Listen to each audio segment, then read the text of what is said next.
श्री वीतरागाय नमः।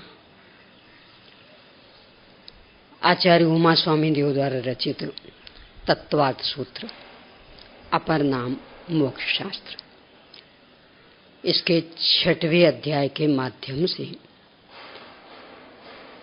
कर्मों के आश्रय और बंध की क्या प्रक्रिया है, किस तरह से इनमें विशेषता आती है, इस पर चर्चा करते हुए इसके 9वें सूत्र के माध्यम से अजीवाधिकरण के भेद अपन देख रहे। यानी सामग्री पूर्णतया जड़ पुद्गल और उसका आश्रय लेकर अपने परिणाम और अधिक विकृत हो रहे हैं, लंबे काल तक विकृत हो रहे, क्योंकि ज्यादा उसका उपयोग करने के लिए अवसर। तो कर्मों के आश्रय और बंध में विशेषता, अधिकता। इस संदर्भ में निर्वर्तना और निक्षेप, इन 2 बिंदुओं पर अपन चर्चा कर चुके। आज इसका 3रा बिंदु संयोग। संयोग यानी होता मिलाना, जोड़ना, यानी कोई अलग अलग चीजों को इकट्ठा कर देना, इस संयोग।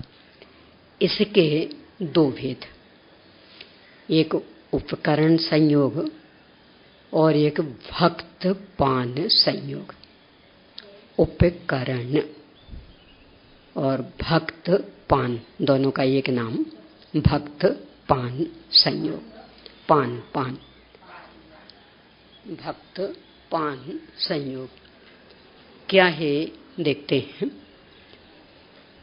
पृथक पृथक काम में आने वाली वस्तुओं को एक साथ मिला देना उपकरण संयोग है। यानी अलग अलग प्रकार की चीजें, मतलब जैसे बर्तन रसोई घर के भी होते हैं और लैट्रिन बाथरूम के भी होते हैं। खास करके जैसे आजकल तो मग्गे चलने लगे। पहले जब मग्गे नहीं चलते थे तो लोटा काम में लेते थे, तो लोटे रसोई घर में भी काम में आते और लैट्रिन बाथरूम में भी काम में आते। अब कोई ये सोच के कि बस लोटा तो लोटा है तो ले लो अदल बदल करके, अथवा रखना है तो रख दो एक साथ। तो ये उपकरण संयोग हो गया। यानी अलग अलग स्थल की सामग्री को आपने मिला दिया। तो सब इससे कर्माश्रम में विशेषता क्यों आ गई? बहुत मनोवैज्ञानिक कारण। एक तो इसलिए कि वातावरण हर जगह का अलग अलग होता है। रसोई घर का वातावरण एकदम शुद्ध सात्विक है और लैट्रिन बाथरूम का वातावरण तो एकदम अलग। तो वहां के जीव जंतु उस तरह के, रसोई घर के जीव जंतु उस तरह के। अब आपने यहाँ की चीज वहां, वहां की चीज यहाँ, तो वे जीव जंतु उस वातावरण को बर्दाश्त तो नहीं कर पाएंगे, मरेंगे। मरेंगे तो हिंसा का दोष अपना, क्योंकि काम तो अपन ने किया। एक बात। दूसरी बात कि वो जो वातावरण में अंतर पड़ा, उससे संक्रामक रोग फैलने की भी संभावना, और अपन ने सावधानी नहीं रखी तो वो वहां के, मतलब वहां का तो बिल्कुल गंदा वातावरण, यानी सारा रिजेक्टेड माल। और भोजनालय में तो पूरा सामान पेट में जाना, और पेट में जाने का मतलब नक से शिक तक फैलना है, यानी पूरे शरीर में व्याप्त होना। तो उस गंदे वातावरण वाले बर्तन आदि यदि यहाँ आ गए और कुछ भी ऐसे इन्फेक्शन वाले कीटाणु उसमें हुए और वे भोजन के माध्यम से पेट में पहुंच गए, तो पूरे नक से शिक तक में पहुंचेंगे, कितनी बीमारियां फैलेंगी। और बीमारी का फैलना मतलब घर में किसी एक का भी बीमार होना, यानी सबकी दिनचर्या अव्यवस्थित।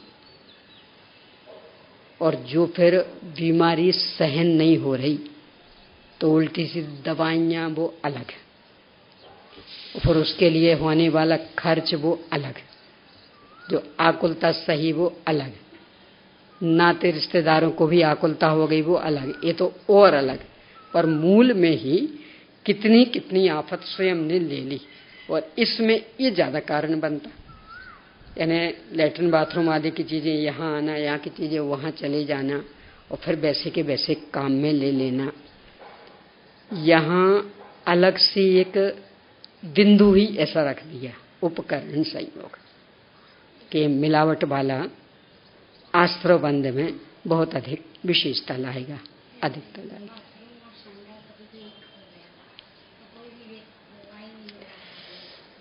क्या करें? तो इसमें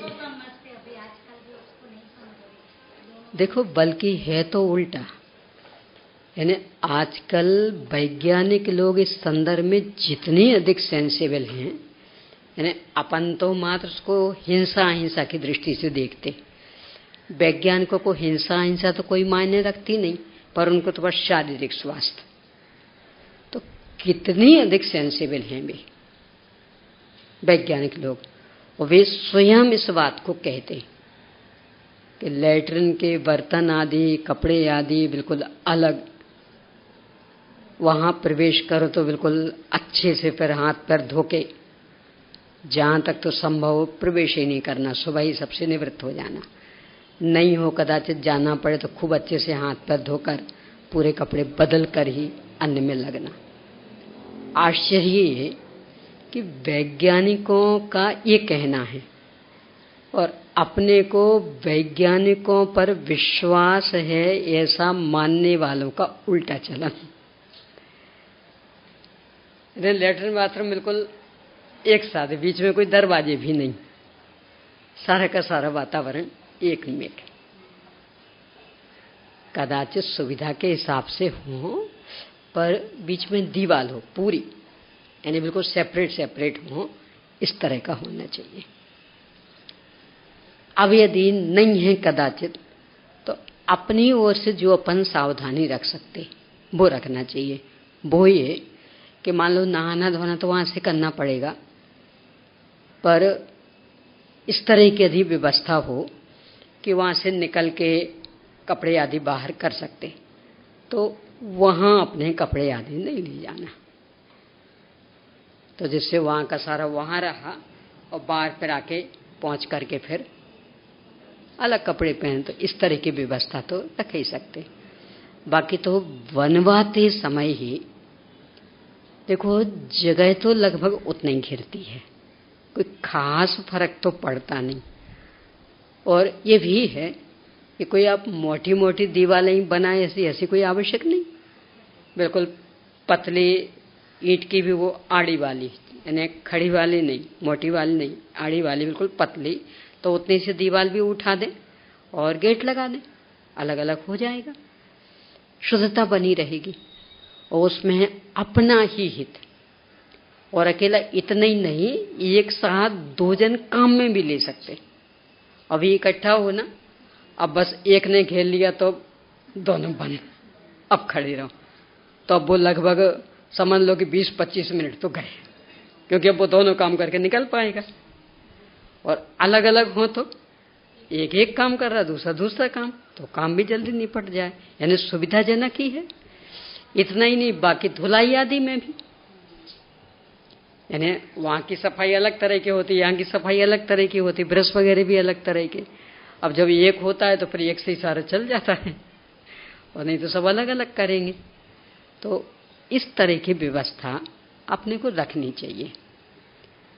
पाश्चात्य संस्कृति का अंधानुकरण बहुत महंगा पड़ना है, शारीरिक स्वास्थ्य की दृष्टि से भी, क्योंकि स्वयंभू वैज्ञानिक बताते कि सारा रिजेक्टेड माल नहीं, इतना इन्फेक्शन फैलाने वाला कुछ कहो ना, अब वही सब कुछ है ना, वही हमारे कपड़े टंगे हैं, वही वो तो सब इन्फेक्शन फैलेगा ही। तो इस तरह से सावधानी रखनी चाहिए। पहले तो यहां तक था, कोई चौके का बर्तन उस बाउंड्री में नहीं जा सकता था, यदि जाता तो आगी पे गरम करते फिर मांझ के काम में लेते, यानी ऐसे ही नहीं पहले आगे पे खूब अच्छा उसको बिल्कुल लाल तपाएंगे जिससे सारा इन्फेक्शन खत्म हो जाए, फिर कहीं मांझ के फिर काम में लेंगे। ये मर्यादाएं थी। एएमसी पीरियड में भी 3 दिन के बर्तन बिल्कुल अलग, और फिर आग पे गर्म कर दे और फिर मांझ के तब वो मिलेंगे वहां, अन्यथा नहीं। ये मर्यादाएं थी।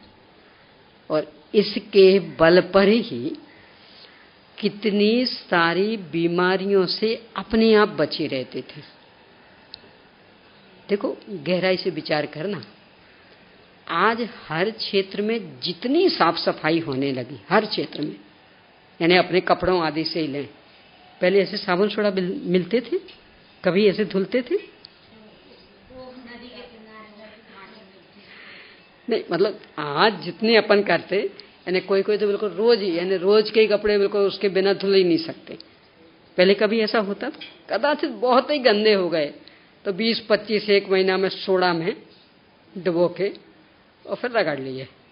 वो भी रोज का तो काम ही नहीं, कभी कभी तो महीने 2 महीने में भी।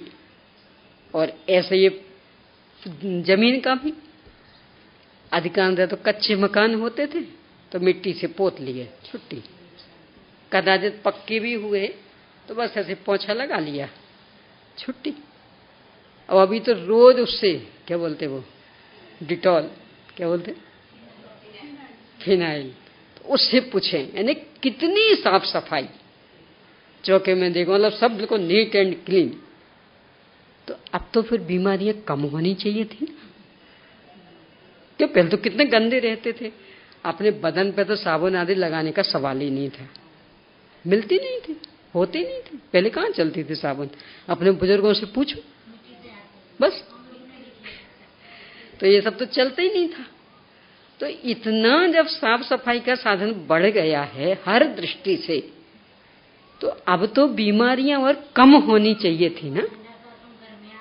बस ये हो गया, यानी असली जो बीमारी बढ़ाने वाला वो तो रख लिया बिल्कुल चौके के बगल में, और फिर कहते बाकी साफ सफाई। तो बाकी साफ सफाई क्या कर लेगी? यानी वो सारा, और वो भी फिलस वाले, तो पूरा नीचे से ऊपर तक का 7 जातियों का। जैसे इतनी बड़ी बिल्डिंग कौन कौन नहीं रहते होंगे? कोई अकेले जेनी है क्या? और जो फिलस वगैरह के वो होंगे, क्या बोलते गड्ढे, वो तो कितने ज्यादा से ज्यादा होंगे, 7-8 बने होंगे। कितने बने पूरी बिल्डिंग के? वो जो बनाते ना, क्या बोलते, तब तो और ही समस्या, यानी पूरे शहर की डायरेक्ट बोलो। और परमाणु की गति कितनी तेज, और ये सब पोले पोले, तो वो जैसा यहां से जा रहा ना माल, वैसे वहां से भी आ रहे। यानी यहां से ये माल जा रहा तो वहां से वो गंदे कीटाणु आ रहे। भाई ऊपर से जब कोई नीचे जा सकती थी तो नीचे से ऊपर नहीं आ सकती, पोला तो सब में, तो कितनी कितनी गंदगी आएगी बोलो। यानी इस बाहर की नाटकीय साफ सफाई से कुछ नहीं होने वाला, जब तक ये जो मूल, यानी सारा कचरा घर में भरा रखा, सारा का सारा रिजेक्टेड माल, तो जब तक वो है कौन बचा लेगा बीमारियों से? ये स्थिति है। तो परिस्थिति तो जो है वो है, उसमें अपन जितना बचाव कर सकें उतना तो कर ही सकते। तो वो उपाय ये ही, एक तो बर्तन बिल्कुल अलग अलग, धोखे से भी मिले ना, मिल जाता है तो बराबर आगे पर खूब गर्म करके और फिर ही काम में लें। दूसरे कपड़ों में भी, कि जैसा भी बताया कि भी अलग ही कोई स्थान, यानी जो इकट्ठे हैं तो वहां अपन कपड़े वगैरह नहीं रखें, नहीं उतारे, दूसरी जगह ही वहां मात्र अकेला वो सीधा सीधा ही काम करें। ऐसे ही एक दिन जो खास चर्चा की थी लघु शंका से निवृत्त होने के लिए, खास करके भाई लोगों का, वो फैशन में ही आगे खड़े होके करना। तो पूरे छींटे वगैरह तो पैरों पे पड़ेंगे, पैर तो आपने धो लिए, और वही पैंट था, पजामा था, जो भी पहने हो वही, तो पैरों पे छींटे पड़े तो उस पे छींटे नहीं पड़ेंगे। अब वो तो कपड़ा, तो उसने तो पूरे सोख लिया। अब उन्हीं कपड़ों से कहां कहां जाओगे? वो माल कौन सा था? तो वो कहां कहां गई गंदगी? अब बाकी कितना ही साफ सुथरे रहना, वो गंदगी तो सब जगह फैल रही, तो बीमारियां नहीं बढ़ेंगी तो क्या होगा? तो इसमें अपन सावधानी रख सकते हैं। हाथ धोने वाली तो बात एक दिन कही थी कि साबुन से हाथ धोना यानी सबका इन्फेक्शन एक का दूसरे में, दूसरे का तीसरे में, तीसरे का चौथे में करते जाना, क्योंकि साबुन कोई धुलती तो है नहीं, तो चलती रहेगी। राख से जब धोते थे तो मेरी राख बस मेरे ही काम की, खत्म। अब ये लेंगे तो इनकी अपनी होगी, मेरी राख इनके काम थोड़ी आएगी, वो तो खत्म। तो एक का इन्फेक्शन दूसरे में नहीं जा पाता था। वो अपन भी अपना सकते कि सब वो नालियां चौक हो जाएंगी, कि चौक कैसे हो जाएंगी? आप व्यवस्थित ढोएंगे, जैसे सूखे बर्तन का है ना, तो आप सूखे बर्तन मांजो तो नाली में तो इतनी सी भी राख नहीं जानी, वो सब होगा सब कचरे में चला जाना। ऐसे ही पहले हाथ गीले किए और फिर सूखी राख लेके खूब अच्छे से रगड़ लो, और कोई अलग से एक बर्तन जैसे बाकी कचरे के लिए रखा रहता तो वो भी वहां रहे, और उसमें खूब अच्छे से हाथ झड़ा लो। पूरी राख झड़ गई, अब हाथ धो लो, फिर एक बार ऐसी राख लेके फिर पूरी झड़ा के फिर हाथ धो लो, ऐसे 3 बार कर लो। अब जो वो सबकी राख इकट्ठी हुई कचरे में डाल दो, तो कहाँ नाली चौक होनी, और कोई इन्फेक्शन नहीं, और फ्री फोकट की। देखो इतनी उपलब्ध होती राख, बस कोशिश करना पड़ती है, पर अनुपलब्ध है ये नहीं कह सकते। और कोशिश का तो ऐसा है कि बाकी चीजें भी कौन सी आपको घर बैठे मिल जाती हैं।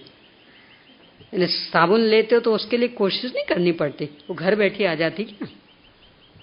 बस इतना है कि उसकी वो दुकानें बनी हुई हैं तो इस पर दिख जाएगा कि हाँ यहाँ मिल जाती, और राख का अलग से खोजना पड़ेगा। पर एक बार खोज लोगे तो हमेशा को पता लग जाएगा, फिर बस सीधे वहां से ले आना। यानी कोयले की खपत सर्वत्र बहुत है, और जहां जहां हाँ, तो जहां जहां कोयले की खपत वहां वहां भरपूर राख, और उनको तो एक समस्या रहती कि कहाँ फेंकें। तो यदि ऐसा कोई लेने वाला मिल जाए तो वो तो खुशी खुशी के हाँ ले जाओ, आप तो ले जाओ, हमारा एक काम कम हुआ। ऐसे ही जब तक ये भट्टे, मतलब ये मिट्टी के बर्तन, ये जब तक चल रहे हैं तब तक राख की कहीं कमी आने वाली नहीं। हाँ, एक कदाचित बंद हो गए, मतलब मिट्टी के बर्तन बनना, पर अब तो उल्टा हो गया, अब तो और मात्रा बढ़ गई। यानी खास करके इन्फेक्शन की वजह से मिट्टी के कुल्हड़ आदि में ही चाय आदि देने लगे, तो और ज्यादा मात्रा बढ़ गई। तो जब बढ़ गई तो वो भट्टे भी ज्यादा बढ़ने हैं।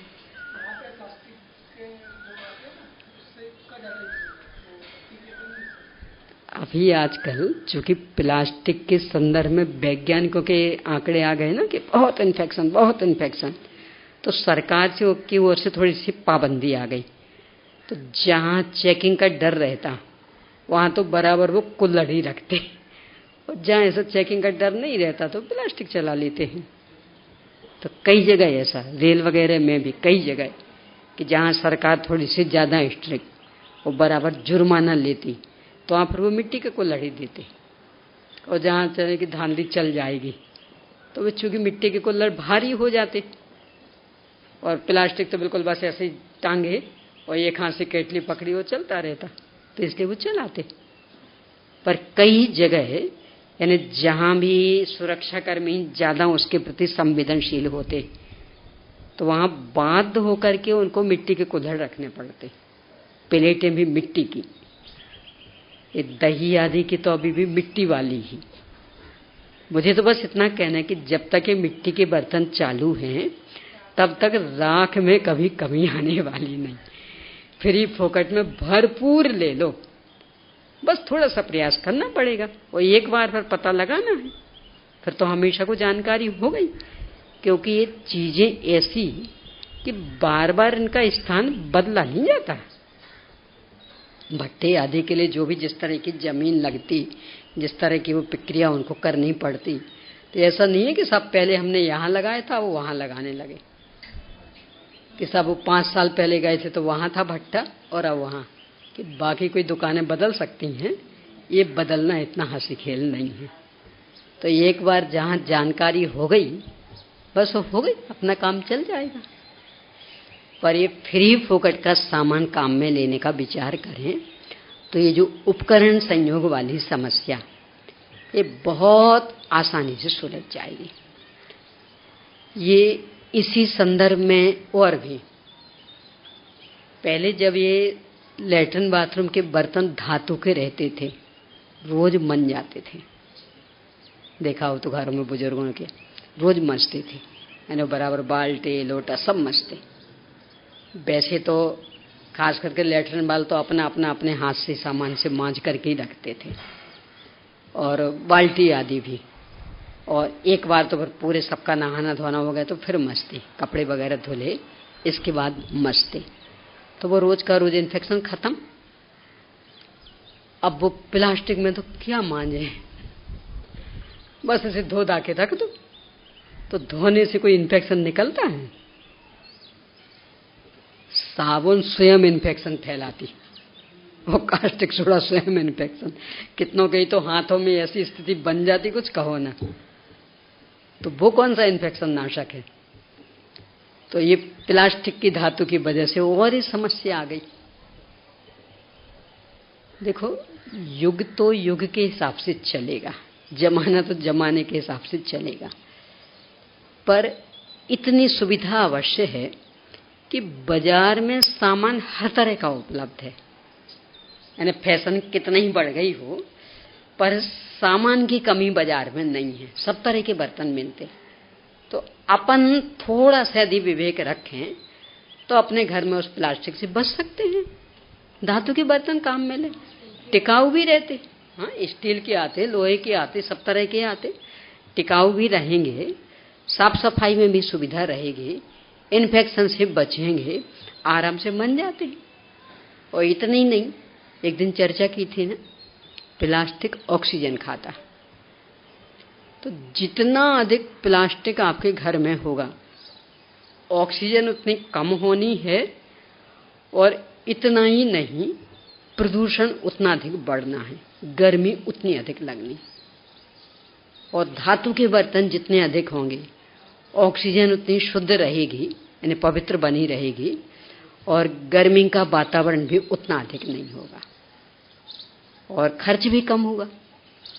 एक बार खरीदोगे तब तो थोड़ा सा खर्चीला लगेगा, यानी प्लास्टिक की बाल्टी जितनी सस्ती आ जाती तो स्टील की उतनी सस्ती थोड़ी आने वाली। पर एक बार ही पैसा गया ना, वो तो 2-3 पीढ़ियां कट जाएंगी उसमें। और प्लास्टिक की बाल्टी तो आपके ही देखते देखते 4 आ जाएंगी, यानी 5-6 साल में तो साफ, अपने आप ही साफ हो जाती, और नहीं तो काम में लेते लेते साफ हो जाती। और एक छेद हुआ गया काम से। और धातु की होगी तो कदाचित छेद हुआ तो उसको बंद करवा लेंगे। प्लास्टिक में क्या होगा, उसमें तो और बंद करवाने गए ना तो और ज्यादा समस्या। एक का बंद करा तो दूसरी जगह से फटता, दूसरे का करा तो तीसरी जगह से फटता, ये वो समस्या। तो इसलिए विवेक से काम लेने में ही बुद्धिमानी है। प्लास्टिक आदि के इसमें उपकरण संयोग वाली समस्या ज्यादा बढ़ गई। धातु के में इतनी नहीं थी, सब अलग अलग ही रखते थे। यहाँ तो इस संदर्भ में आचार्य श्री कह रहे कि ये जो इससे कषाएं बढ़ी, प्रमाद बढ़ा, वो जो वातावरण अलग अलग हुआ, उससे जीवों की हिंसा हुई और अपन मान नहीं रहे, तो ये जिनाज्ञा की अस्वीकृति, तो ये कषाय की तीव्रता वाला परिणाम, इसलिए आश्रव बंध में अधिकता हो गई। ये उपकरण संयोग में तो यहां तक होता था, रसोई घर दरवाजे वाले ही रहते थे, यानी बाकी कमरे खुले हो तो चल जाए, पर रसोई घर कभी खुला नहीं हो सकता था। तो बिना नहाए तो कोई प्रवेश कर ही नहीं सकता था। ठंड में गर्म पानी से नहाना, तो घर में जो भी बड़े बूढ़े होते वो शाम को ही कह देते, देखो बेटा यदि गर्म पानी से नहाना हो तो अभी निकाल के रख लो सिगड़ी, सुबह नहीं घुसने देंगे हम चौके में। यानी बिना नहाए चौके में नहीं जा सकते थे। तो शाम को जो भी निकालना है निकाल के रख लो, नहाने को चाहिए लगेगा ना तो निकाल के रखो अलग, और नहीं तो फिर कोई एक जन ठंडी से नहा के आना और फिर वो करना, ये होता था। ये उपकरण असंयोग। अब अपना, अब वो चौका ही मन रास्ता जैसे ही हो गया हो तो शुद्धि के लिए अवसर ही नहीं, तो चाहे नहाए हो चाहे बिना नहाए हो। और अब तो आजकल और ही ज्यादा, अब वो बच्चों की सुबह का टिफिन तो वो तो हमेशा बिना नहाई बनना, और जब वो बनाना शुरू किया तो क्या अब इतनी रसोई तो हो ही गई, अब थोड़ी सी बची और बना लो, तो अपने लिए भी बन के तैयार, और अब नहाएंगे। यानी सब पहले भोजन बन गया, सब बर्तन चौका सब हो गया, अब नहाएंगे और फिर खुशी मनाएंगे। देखो आप लोग चौके में जाते, फिर कितने भीड़ जाए तो फिर अलग से करना पड़ता, हम तो सीधे ही चौके में चले जाते, तो अपना सब काम कर लिया और फिर एक साथ नहाया, बिल्कुल दिन भर को फ्रेश। आचार्य उमा स्वामी देव से मिले, वो कह रहे आश्रव बंध में विशेषता आ गई। यानी वो जो रात्रि भर के सोए हुए आलस के कपड़े और यहाँ चौके का वातावरण, और उन आलस के कपड़ों से यहाँ चौके में आ गए, चौके का पूरा वातावरण गंदा कर दिया आलस आलस वाला, और सही रसोई बन गई। अब वो खाने वालों के भी आलस आलस भरा रहे तो दोष किसका? क्योंकि बनाया कैसे है, वो कीटाणु कौन से थे वहां, और भी बाकी गंदगी तो उनका तो कह नहीं क्या। छोटे बच्चे हों तो वहां उनके सब कुछ है, और वैसे कपड़ों से यहाँ आ गए, तो फिर बीमारी फैले तो आश्चर्य क्या। ये उपकरण संयोग में आएगा। यानी वहां के सामान, वहां के कपड़े यहाँ, यहाँ के कपड़े वहां। अब वो स्थिति दिन में सोने वालों की, डबल बेडशीट का, डबल बेडरूम का, डबल बेड का कमाल है ना। पहले सुबह जैसे उठे बिस्तर लपेटे, छूते नहीं थे फिर, और यदि धोखे से छू गए तो फिर पूरे कपड़े बदले जाएंगे। और अब तो बस रसोई वगैरह काम हुआ और जाके सीधी डबल बेड पे, कितने गंदे गंदे हो फिर भी। अब तो वो चीजें ही ऐसी कि बाकी समय भी नहीं धुल सकती, तो ज्यादा बस बेडशीट बदल लेते हैं, तो अकेली बेडशीट बदलने से काम चल जाएगा। ये उपकरण संयोग है। यानी आश्रव बंध में तीव्रता लाता। क्यों? क्योंकि वो वातावरण बदलने से जो जीवों की उत्पत्ति स्थान बदले, असंख्य जीव नए सिरे से पैदा होंगे और मरेंगे, उनका दोष अपने को। साथ में प्रमादी वृत्ति बढ़ी, उसका दोष अपने ऊपर। साथ ही बीमारियों से घिरे, उसका दोष अपने ऊपर। वो तकलीफ भी अपने को सहनी, फिर बीमारी के इलाज के लिए फिर परिग्रह आदि इकट्ठा करने की भी समस्याएं। तो ये सारी समस्याएं इस कारण घिर गई, तो इतना सारा दोष।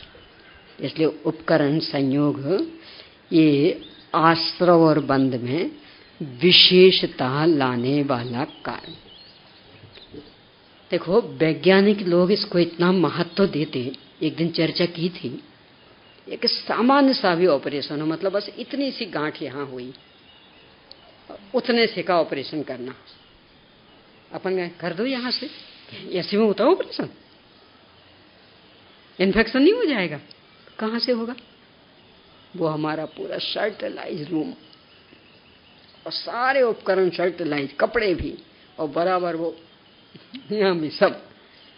तो इतने से के इन्फेक्शन से बचाने के लिए इतनी तैयारी, और भोजन, उसके लिए कितनी शुद्धता चाहिए? उस ऑपरेशन रूम में कोई यहां वहां के जूते चप्पल पहन के जा सकता? कोई कपड़े पहन के? यानी सब बिल्कुल अलग है, पूरी ड्रेस डॉक्टरों की, सब वो चाकू आदि भी सब बिल्कुल अलग अलग। कुछ भी वहां का बाहर नहीं निकल सकता, और निकलेगा तो पूरा वो बाष्पीकरण से पूरा गरम गरम उबलते हुए पानी की हवा से शुद्ध होगा, तब कहीं वो काम में आ पाएगा। तो इतनी सी घाव के लिए इतनी सावधानी, इसका मतलब वैज्ञानिक तो स्वीकार कर रही कि अन्य उपकरणों का संयोग कितना महंगा पड़ेगा, तो भोजन आदि में कितनी सावधानी अपेक्षित है। वही स्थिति जो सामाजिक स्थल मंदिर आदि जैसे सभी आते, तो वहां भी शुद्धता कितनी अपेक्षित है। वे किसका इन्फेक्शन किसको कितना परेशान कर देगा कोई ठिकाना तो है नहीं, कितना अधिक अपेक्षित। कोरे कपड़े पहनकर कभी जाना ही नहीं चाहिए मंदिर आदि, और वैसे तो घर में भी नहीं पहनना चाहिए कोरे कपड़े। ये सब कोरे कपड़े नहीं पहने। नई साड़ी खरीद के लाए तो क्या तत्काल धोएंगे क्या? फिर वो नए का मजा ही क्या? कौन सी साड़ी पसंद आएगी? बिल्कुल नई पहन खरीद के लाए, कैसे पहनोगे? बिल्कुल नई अच्छी बढ़िया महंगी 15-20 हजार रुपए की।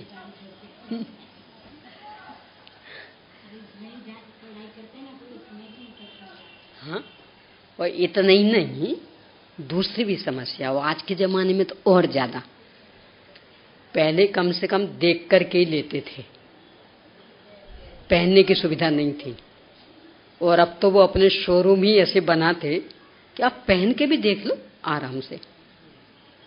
अब बोलो अब क्या होगा? यानी सब कपड़े अब आराम से पहन के देख लो। तो पहन के आपने देख लिया, पसंद नहीं आया तो आप रखा है ऐसे ही। अब कोई दूसरा गया, उसने देखा, उसको पसंद आया, ले गया। अब वो पता नहीं पहले वाला किस बीमारी से घिरा होगा, कौन सी संक्रामक रोग से घिरा होगा, तो ये बेकार में बेमतलब में मरेगा। बोलो, और सारे कपड़ों की ये दशा, यानी पहले से आज के जमाने में खतरा ज्यादा बढ़ गया। क्योंकि एक तो पहले इतना रेडीमेड चलता नहीं था, तो पूरे थान का क्या कर लेगा व्यक्ति, हाथ से ही तो देखेगा ना, कोई पहन के थोड़ी देख लेगा। अब ये रेडीमेड के जमाने में तो हर चीज पूरी पहन के देख लो। अब वो चमार ने देखी कि मुसलमान ने देखी कि शराबी ने देखी कि जैन ने देखी, कोई दुकानें अलग अलग तो बटी नहीं है, तो सभी जाति के देखेंगे।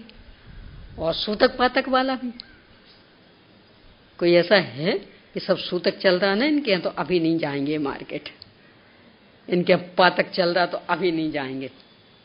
एमसी पीरियड आदि में भी कोई विवेक रखेंगे? बल्कि ज्यादातर तो उसी समय मार्केटिंग होती, फ्री है ना, टाइम मिल रहा। बोलो, तो किन किन का छुआ हुआ सामान हुआ, वो कपड़े किन किन के छुए हुए, अब वो पहनने योग्य रह गए। तो कभी भी कोरे कपड़े बिना धोए काम में नहीं लेना चाहिए, और लेते हैं तो उपकरण संयोग। ऐसे ही बर्तन खरीदा तो अच्छे से मांजे बिना कभी भी काम में नहीं लेना। क्यों? उसमें भी यही समस्या। एक तो सात जाति वाले लोग देख के गए, और कभी कभी तो ऐसा भी होता, मान लो कोई साधारण सा व्यक्ति, वो कह रहे सेठ जी खूब प्यास लगी है, और उनके यहाँ मान लो मटका वगैरह भरा रखा, क्या करना? तो वही जो वहां बर्तन रखे उनमें उसने पिला दिया, वो बर्तन ऐसे कैसे रख दिए। अब गए अपन तो अपन वो खरीद के ले आए उसका झूठा, और अपनी बढ़िया चमक रहा तो बस ऐसे धोके काम में ले लिया। यानी बाजार का सामान क्या कैसा होगा कुछ नहीं कह सकते। गाय भैंस भी जूठी कर गई हो, अपन नहीं देखते, एक बड़े बड़े बर्तन आदि के हो, गाय भैंस निकल रहे हो, खड़े खड़े मुंह से चाट गई, और फिर इन्हें भगा दिया। अब वो बर्तन मजने वाला थोड़ी है, वो चाट गई तो उसकी लार वगैरह तो लग गई, वो अपन वैसे खरीद लाए और लाके बस ऐसे धो करके काम में ले लिया उसका जूठा। और कुत्ता बिल्ली भी चाट सकते तो इसलिए कोई से भी बर्तन हो, चाहे भोजन के हों और चाहे नहाने धोने के हों, बाजार से लाने के बाद में खूब अच्छे से मांजे बिना, और मांजने की प्रक्रिया ये नहीं कि ऊपर ऊपर आंख लपेट ली, पहले गीले करो फिर इसके बाद मांजो, तब तो मांजने का मतलब। तो अच्छे से मांजे बिना कभी भी काम में नहीं लेना। लेते हैं तो उपकरण संयोग। यहाँ तो एक गैस टंकी की समस्या नहीं है, हम लोग के यहाँ वो भी एक समस्या रहती, यहाँ तो चलो एक बढ़िया कम से कम उससे तो बच गए। अन्यथा वो गैस टंकी तो किसी की बंधी तो रहती नहीं, यानी हमारे यहाँ से जो गैस टंकी गई अब वो किसके यहाँ जाएगी हम कह थोड़ी सकते, और हमारे यहाँ जो आई अब वो किसके यहाँ की आई होगी कह थोड़ी सकते। हो सकता है किसी मुसलमान के यहाँ की आई हो, और वो बराबर उस पर मछलियाँ रख लेता था। और जो भी लाए ना, तो कहीं मान लो यानी वहाँ तक ट्रक नहीं आता था, तो वो ऐसे पकड़ के थोड़ी लाते, टेढ़ा किया और धक्का दे करके। अब वो बीच में कोई सी भी गंदगी पड़ी हो सब पूरी लगती जाएगी, तो अपन लाए और सीधे चौके में। ये उपकरण संयोग हो गया, यानी पूरे सड़क की गंदगी चौके तक आ गई। तो क्या करना चाहिए कि बिल्कुल मेन गेट पर ही वहां रख के खूब अच्छे से धो पहले, फिर इसके बाद में अंदर लाके फिर अपने बाथरूम में से धो लो, फिर इसके बाद सुखत होगी। पहले वो एकदम बाहर की गंदगी तो निकल जाए ना। ये आपके यहाँ तो समस्या नहीं तो देखने को भी शायद नहीं मिलता होगा।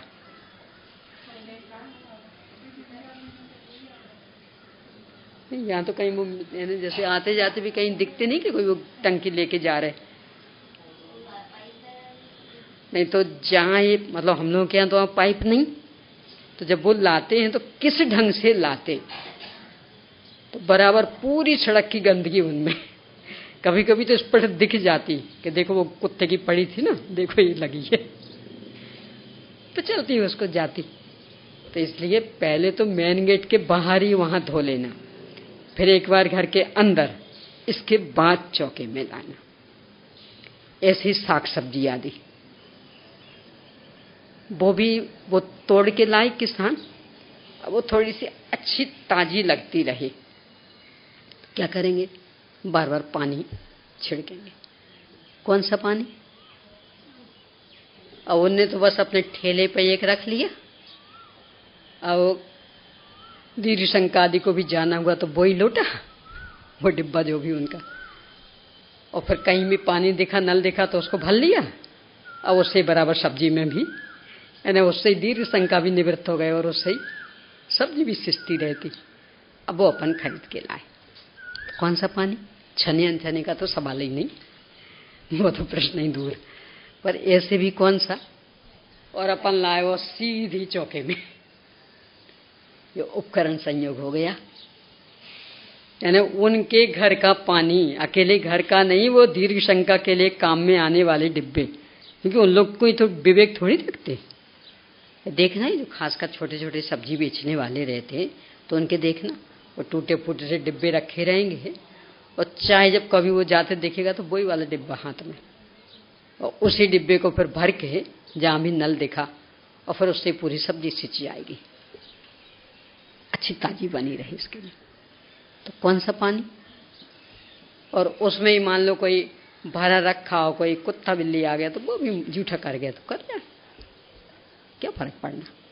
और वही फिर उन्हें सब्जी पे डाल दिया। तो कभी भी बाजार से लाके सीधे चौके में नहीं रखना, पहले उसको अलग से बाहर ही धो लेना खूब अच्छे से, इसके बाद थोड़ा सूखने देना वो पानी, इसके बाद चौके में लाना। फ्रिज की चर्चा तो कर ही ली थी, तो उसमें तो रखने का प्रश्न ही नहीं।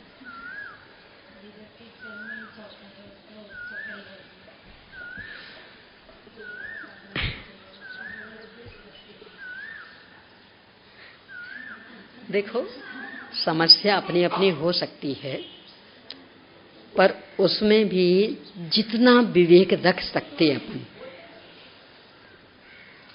पहले आजकल तो जैसे मंडियां बन गई, अथवा ठेलों पे, छोटे छोटे ठेलों पे लेके निकलने लगे। पहले तो छोटी छोटी टुकनियों पे सिर पे निकलते थे, तो अपने घर के ही तो वहां रोकते, और जितनी सब्जी पसंद आई तुलवाई, और वहीं रखे रखे पानी छिड़कते अपना,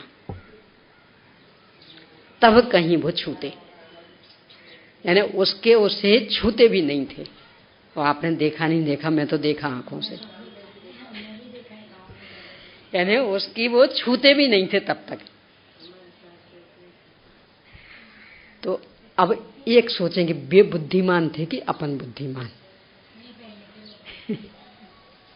यानी जिनको अपन कहते हैं अरे सब क्या पढ़े लिखे थे, अपन इतने डिग्रीदारी, तो वे बुद्धिमान थे कि अपन। और इसलिए स्वस्थ भी रहते थे, क्योंकि इन्फेक्शन वाली कोई समस्या ही नहीं थी। वो वहीं आंगन में ही सब साफ अच्छे से धोकर के तब आएगी अंदर, तो वो समस्या खत्म।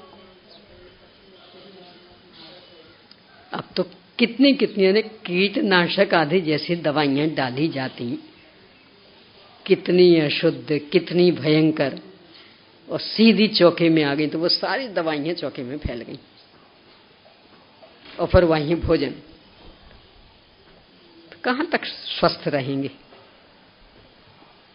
मूल तो इस पर विचार करना कि अनादि काल से अपने आचार्य कह रहे हैं, यानी ये जमाना तो आज अपने को देखने मिला है, पहले आ तो चुका अनंत बार, पर इस भाव में अपने को अभी देखने मिला। आचार्यों के सामने तो नहीं था, पर ये विकृति है, ये आश्रवबंध के कारण बनेगी, ये उनने तब लिख दिया। यानी आचार्य उमा स्वामी देव मतलब लगभग 2000 वर्ष पहले तब लिख रहे हैं कि ये सारा उपकरण संयोग होगा, यानी इस तरह से मिलावट होगी, और मिलावट करेंगे तो आश्रव बंध में विशेषता आएगी। अब ऐसा आप जितना समझ सकें उतना। कांच की अपने यहाँ मान्य ही नहीं, इसलिए कि कांच को एक दिन सुनाया था ना, यहाँ सुनाया था कि कांच को बनाने में ही, मतलब आकार देने में इतना कष्ट उठाना पड़ता, कुछ कहो। आपने देखा हो ना, पहले वो चूड़ियों की चैन बनाते थे ना, यानी टुकड़े हुए चूड़ियों के तो जोड़ के चैन, तो वो कैसे बनाते थे? मान लो दीपक जला लिया, अब उसे तपाते और पिघल जाता, तत्काल आकार दो, और यदि थोड़ी सी भी देर हो गई तो छिटक जाता। यानी पिघला कि तत्काल आकार दो, और थोड़ा सा भी विलंब हुआ तो गया काम से। और कांच गया काम से मतलब पूरा मिट्टी हो गया, यानी वो स्टील जैसा नहीं है कि वो भरपाई हो जाएगी। तो इसलिए जहां ये कांच का काम होता है और आकार दिया जाता, कभी फिरोजाबाद जाने का नंबर आए, अवसर मिले तो जाके देखना, वहां बहुत फैक्ट्रियां इसकी। तो वहां जब वो आकार देते हैं, तो मान लो यहाँ आकार देने का काम चल रहा, और मान लो ये व्यक्ति बैठ के आकार दे रहा, अब वो एकदम गर्म करना है, तो इतना गर्म वातावरण रहता कि एकदम गला उसका सूखता रहता। तो उसके लिए वहीं फैक्ट्री वालों की ओर से एक नौकर मिलेगा। अब वो नौकर यहाँ खड़ा रहेगा, ये अपना मुँह किया रहेगा, और वो जो डंडी वाली रहती है ना जग, तो वो से एक एक बूंद यहाँ डालता रहेगा, ये उसको आकार देता रहेगा। अब वो गला तो सूखना है, और पानी से पेट एकदम दुम हो जाता, तो प्यास बुझ नहीं रही हो, पेट में जगह नहीं। इस स्थिति में एक दिन में बस ज्यादा से ज्यादा 6 घंटे काम हो सकता, बाकी सब नौकरी 8 घंटे, वहां ज्यादा से ज्यादा 6 घंटे, नहीं तो 4 में 5 में ही छुट्टी, ज्यादा से ज्यादा 6 घंटे। और 45 साल में तो रिटायरमेंट, क्योंकि वो ज्यादा कर ही नहीं सकता। और जो भी उसमें लगते, शरीर इतना बर्बाद हो जाता कि 60 साल से ज्यादा कोई जी नहीं पाता।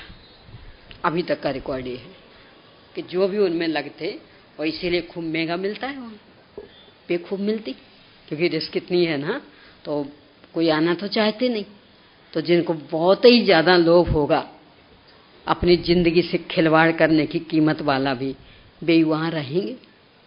तो 45 साल में रिटायरमेंट, और जिंदगी बस ज्यादा से ज्यादा जिए तो 60 साल, इससे ज्यादा नहीं जी पाते। यानी शरीर की हालत ऐसी हो जाती। बोलो, ये जो पहले अपने यहाँ भारतीय संस्कृति में कांच की चूड़ी सुहाग का चिन्ह मानी जाती थी, अब आज वो सरकार की ओर से अमान्य क्यों है? यानी आप कांच की चूड़ी नहीं पहने तो आपको क्या माना जाए? सरकार कहती नहीं, सदवा, यानी कांच की चूड़ी अब सौभाग्य की चिन्ह नहीं रही। मत इस कारण कि वो सौभाग्य की चिन्ह बना तो बनानी पड़ेगी ना, तो यहाँ मनुष्यों के जीवन से खिलवाड़ करना पड़ रहा। तो इसलिए सरकार की ओर से कानून पास हुआ कि कांच की चूड़ी सौभाग्य की चिन्ह नहीं मानी जाएगी। अब वो आपको अपनी मर्जी से पहनना हो पहनो, वो अलग बात, पर सौभाग्य की चिन्ह नहीं मानी जाएगी वो। तो इसलिए अब आप पहनने के लिए बाध्य नहीं है, और पहले तो बाध्य होकर पहनना पड़ता था। यानी वो सुहागिन है तो वो कांच की चूड़ी पहननी ही पहननी। अब वो सरकार की ओर से कानून पास हुआ, मात्र इस वजह से। तो कांच के बर्तन तो काम में लेना ही नहीं, और बर्बादी का भी कितना, और रिस्क भी कितनी, कितने जल्दी फूटता, और फूटा मतलब गया बिल्कुल पानी में, कोई उसकी भरपाई नहीं। और रिस्क जहां फूटा इतना सा भी कांच पड़ा रहा और धोखे से हमारे पैर में चुभ गया तो एक नई समस्या। तो इसलिए कांच के बर्तन तो काम में लेना ही नहीं, सर्वोत्तम धातु के, कोई चक्कर नहीं। फूट जाए तो भरपाई भले कम सही, पर कुछ ना कुछ तो मिल जाएगा ना। कांच तो बस सीधा फेंकनी ही पड़ेगी। ये जो रहते ना कबाड़ खाने वाले, कहते क्या करेंगे हम इसका, ले ही नहीं जाते, कांच काम में ही नहीं आता। कोई धातु टूटेगी फूटेगी तो कुछ तो मिल जाएगा ना उसका, इसका तो कुछ भी नहीं मिलना। और ये नई रिस्क, और कहीं भी पैर में चुभ गया कुछ हो गया तो एक नई समस्या हो। तो इसलिए कांच के बर्तनों से तो दूर ही रहना, बहुत यानी खतरनाक, मनुष्यों के जीवन से खिलवाड़ वाले भी, और बाद की भी इतनी सारी समस्याएं अपने हर क्षेत्र में। धातु के बर्तन, नमक के लिए अवश्य एक समस्या आती है कि सब वो धातु के बर्तनों में छेद कर देता। तो उसका उपाय है, उपाय है कि थोड़ी सी सावधानी रखें आप। तो कोई सा भी जो डिब्बा जिसमें आपको रखना है, तो पहली बात तो ये कि जहां नमी नहीं पहुंचती हो, नमक के लिए हमेशा वो स्थान चुनना। यानी जहां नमी, जैसे मान लो वाश बेसन वगैरह हो तो वहां का नहीं रखना, आप पीने का पानी जहां रखते हो तो वहां नहीं रखना, सीधी हवा जहां लगती हो तो वहां नहीं रखना। यानी थोड़ी सी भी नमी के लिए जहां अवसर हो वहां वो नमक का डिब्बा नहीं रखना। तो पहला तो ये बचाओ। दूसरे कि जब उसमें आप रखें तो आप पहले तो डाल लें कागज, थोड़ा सा बड़ा डिब्बा स्पेशल रखें उसके लिए, पहले आप कागज डाल लें, और कागज के ऊपर फिर कपड़ा। यानी मान लो ये है डिब्बा, तो आपने पहले अंदर से कागज लगा लिया और फिर उसके ऊपर फिर कपड़ा। अब आप नमक रख दीजिए, और फिर उस कपड़े को यानी पूरा ऊपर तक आ जाए कपड़ा, इतना बड़ा रखिए, नमक रख दीजिए। अब उस कपड़े को चारों ओर से, तो पूरा वो नमक ढक गया। अब बाकी जो वो कागज था उसको भी चारों ओर से कर दीजिए, तो वो कागज से भी ढक गया। अब उस डिब्बे को फिर और ऊपर से कपड़ा लगा के फिर ढक्कन ढके तो एकदम टाइट हो जाएगा, यानी बिल्कुल एयर टाइट जैसा टाइट हो जाएगा। इस तरह से आप करिए, नमक भी सुरक्षित और डिब्बा भी पूरा सुरक्षित, कभी नहीं टूटेगा वो नमक के कारण। यानी जो नमक के कारण छेद हो जाते वो कभी नहीं होंगे। तो मूल बस इसकी समस्या रहती, बाकी चीजें तो कोई बर्तनों को फोड़ती नहीं है, बाकी तो बल्कि और अच्छी रहती हैं। तो ये उपाय अपन अपना सकते हैं। पर ये उपकरण संयोग वाली जो स्थिति, बहुत गंभीरता से इस पर विचार करना, यानी आचार्य ही कह रहे हैं कि कुछ भी इस तरह का संयोग, मिलावट आदि, एक बाजार आदि का भी, अब आज तो जमाना ही इस तरह का और जीवन ही इस तरह का बन गया कि बचाव ही मुश्किल। पहले जब इतना सब यातायात नहीं था ना, और ये बसों वगैरह में इतना नहीं आना जाना पड़ता, स्कूल आदि जाते तो पैदल ही, तो स्कूल से आकर के पूरे कपड़े बदले जाते थे, पूरे कपड़े, अकेली वो यूनिफॉर्म नहीं, पूरे, तब कहीं घर में घुस सकते थे। अब तो वो बाकी ही इतना सब बढ़ गया कि कहां तक बदलेंगे। यानी घर में ही नौकर चाकर आने लगे, अब उन सब का ही छुआछूत हो रहा है। यानी भाई झाड़ू पोंछा करेंगे तो सब छू रहे हैं, पर्दे छू रहे हैं, एक बेडशीट आदि छू रहे, तो कहां तक बदलेंगे, सोफा सेट छू रहे। और पहले जो स्थिति थी वो यहाँ, हाँ पूरा अलग, पूरा ये, यानी इसके बल पर बीमारियों से बचाव होता था। और उपकरण संयोग यहाँ तक कि वो वातावरण चूंकि अलग था, वो पूरे हमारे घर में नहीं फैलना चाहिए। कभी भी अस्पताल वगैरह में जाके किसी को देखने गए हो, पूरे आके नहा, क्यों अस्पताल में जाके आए हो, ये था। अब तो उन्हीं कपड़ों से रसोई घर में भी घुस जाए, भोजन भी हो जाए, यानी अस्पताल में भी जाके आ गए। अब वहां तो कितने जिंदा हो, कितने मुर्दे, क्या क्या नहीं था, वो पर कुछ नहीं, सीधा ही जिसके यहाँ कुछ गड़बड़ हो गया हो वहां गए हो तो कदाचित नहा लें, पर अस्पताल में जाए आए हो तो कोई आवश्यकता नहीं नहाने की। ये उपकरण संयोग है, यानी वो जो वहां का वातावरण कीटाणु आदि, और वो पूरे में अपन ने फैलाए, वो स्थिति जूते चप्पल की। पहले घर में तो आ ही नहीं सकते थे, मतलब अंदर कमरों में, सब आंगन के वहां पट्टी रहती, वहां उतारो और जाते समय वहीं से पहन के जाना। और अब तो कहां तक आ जाए, वो पूरी सड़क के, अकेले बंबई के नहीं, उन जूतों चप्पलों को पहन के कहां कहां जाए आए हो, पूरा भारत घूम आए हो, विदेश भी घूम आए हो, और फिर कहां तक आ जाएंगे।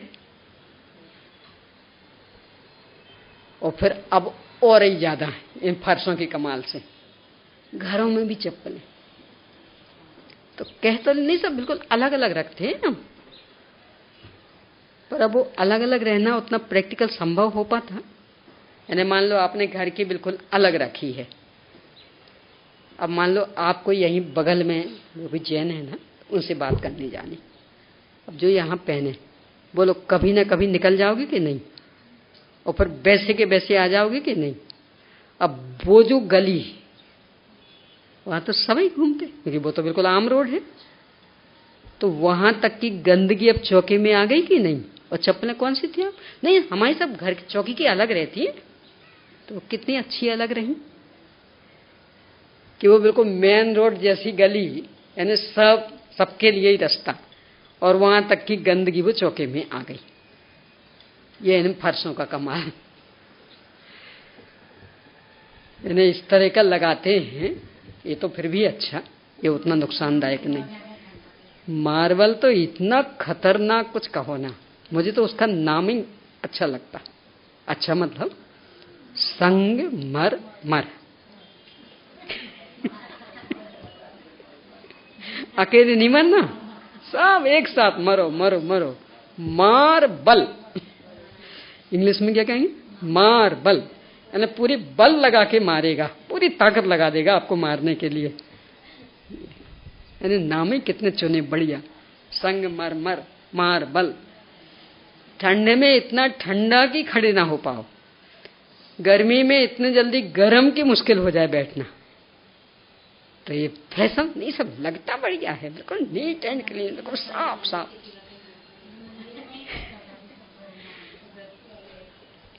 पर ये सब सफाई कितनी खतरनाक। और वैज्ञानिकों ने तो और भी कहा, अपने को तो मात्र ठंडी गर्मी का पता लगता था। ये जो गुरुत्वाकर्षण का सिद्धांत है ना उनका, तो वो बोलते अपनी जो ऊर्जा है, प्राण शक्ति, मार्बल उसको खींचता। तो ऐसा बोलते वैज्ञानिक लोग कि खास करके भक्ति पूजन आदि जैसे पवित्र कार्य कर रहे हो, जिसमें प्राण ऊर्जा अधिक बढ़ती, तो नीचे बीच में कुछ बिछा लेना, सीधे मार्बल पे खड़े नहीं होना, नहीं तो आपका सब सोख लेगा। अब वो सर्वत्र उसी का साम्राज्य हो तो क्या करें। पर ये वैज्ञानिक कह रहे पूजन भक्ति आदि जैसे विशुद्ध कार्य है कि जिनमें आपकी प्राण ऊर्जा बहुत अच्छी होनी, तो उसमें इस मार्बल से बचने के लिए बीच में कुछ हार्ड ले लेना, चटाई वगैरह, तो वो इसलिए कि वो इतना खतरनाक कि आपकी सारी विशुद्धि खींच लेगा, बिल्कुल आपको अधमरा जैसा कर देगा। ये उपाय क्या कि उपाय कि ज्यादा फैशन के चक्कर में मत उलझे, प्रदर्शन का कुछ ज्यादा करना कितनी रिस्क है ना। थोड़ा सा आंखों को अच्छा लगता, बस इतने से के पीछे कितना अच्छा लगेगा। ये सब एकदम सफेद चमकता है, ये उतना चमकता नहीं है, ठीक है, वो अच्छा सफेद चमकता, पर वो सफेद चमक कितनी घातक है हर तरह से, इसका विचार क्यों नहीं। इस तरह से विचार करना। समय हो गया अपना, इस पर तो आप सोच रहे हैं। उपकरण संयोग में जितना सोच सकें उतना कम पड़ेगा।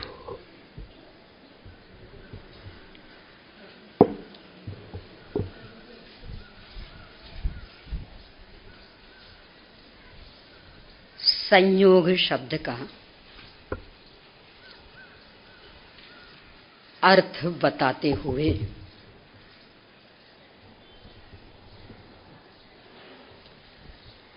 उसके भेद बताकर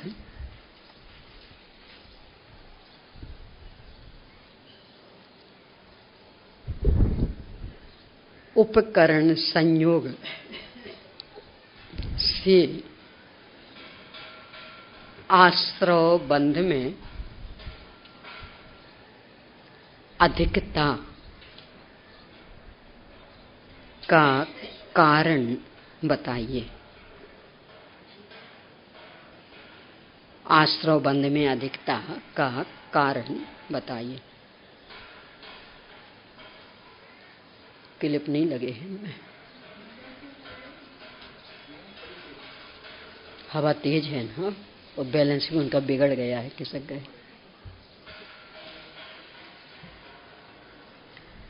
अगला, वस्त्र और बर्तन संबंधी उपकरण संयोग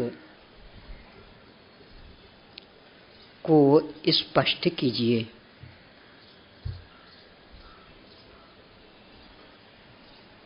अगला, सब्जी अथवा हमारा स्वयं यहाँ वहाँ जाना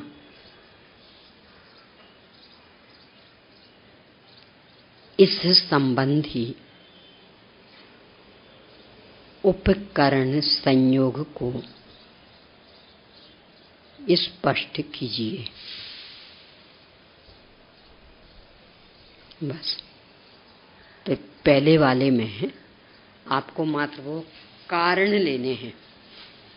पहला जो प्रश्न है तो उसमें कारण की, यानी क्यों आश्रव बंध से विशेष होता।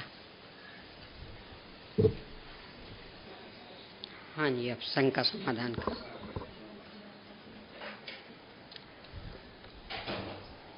कल जो अपन चर्चा कर रहे थे उस पर ही थोड़ी सी चर्चा और ले लें अपन। विरति धर्म पुरुषार्थ आत्म सन्मुखता के साथ किस प्रकार का होता है इसमें, और अन्याय अनीति अवक्ष में तो अष्टमूल गुण का पालन स्थूल रूप से होता है। आसक्ति से गिलानी भी होती है, खेद भी होता है, हमें इस जात की पीड़ा भी सताती है, क्या समझे। इस पर ही पहले अपन चर्चा और कर लें थोड़ी सी। वास्तव में अपन बहुत धोखे में जी रहे हैं। वो धोखा ऐसा कि कोई सी भी स्थिति होगी, लौकिक भी, हमेशा उसमें सर्वांगता होती। देखो ऐसा लें, आपकी बस अकेली एक आंख में एक फुड़िया हो गई है, वो हो जाती ना आंख में नीचे, तो वो हो गई, तो बस अकेली आंख में इतनी सी। अब आप बीमार कितने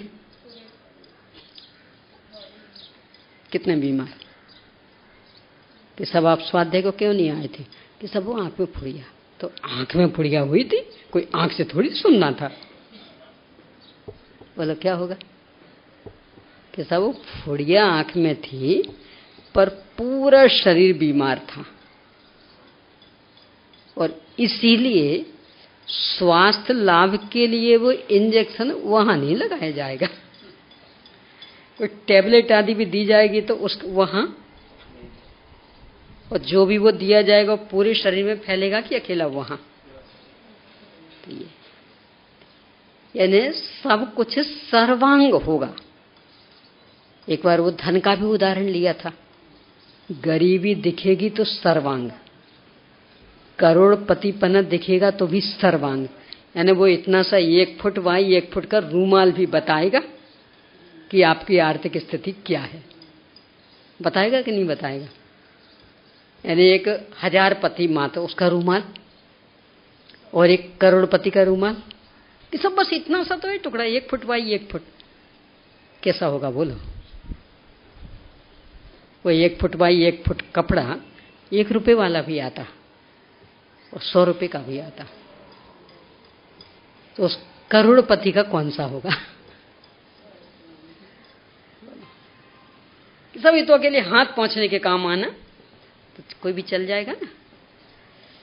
यानी धनीपना भी होता तो सर्वांग, गरीबी दिखती है तो सर्वांग, स्वस्थ दिखते हैं तो सर्वांग, अस्वस्थ दिखते हैं तो सर्वांग। होता किसी एक में है पर दिखता है सर्वांग। ऐसे ही पुण्य पाप आदि की व्यवस्था है, अष्टमूल गुण आदि की भी व्यवस्था। सर्वांग अपनी स्थिति है कि सर्वांग निरीक्षण ही नहीं करते, अकेला बस एक कुशील पाप को पाप मान लिया, तो वो नहीं है तो बस हो गए हमारे अष्टमूल गुण। कि अष्टमूल गुण में आता क्या क्या है। आचार्य समंत भद्र स्वामी से पूछे तो भी कहते 5 अणव्रत और मध्य मास मधु का त्याग,